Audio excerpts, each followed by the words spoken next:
ప్రాణం ఖరీదుతో తన cinema journey ప్రారంభం అయింది. కానీ చిరంజీవిని అందరికీ తెలిసిన పేరు చేసింది 'ఖైదీ'. ఆ సినిమా బాక్సాఫీస్ దగ్గర సెన్సేషనల్ హిట్ అయింది. ఆ తర్వాత ఒక సినిమా తర్వాత ఒక సినిమా సూపర్ హిట్ ఇచ్చాడు.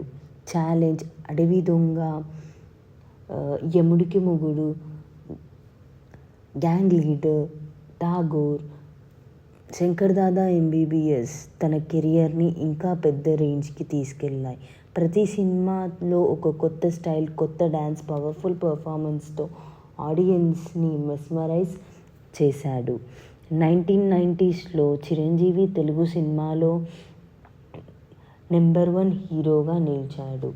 'ఘరానా మొగుడు' అప్పట్లో ఇండస్ట్రీ రికార్డ్స్ బ్రేక్ చేసి సౌత్ ఇండియాలో హైయెస్ట్ పెయిడ్ యాక్టర్గా చిరంజీవిని మార్చింది.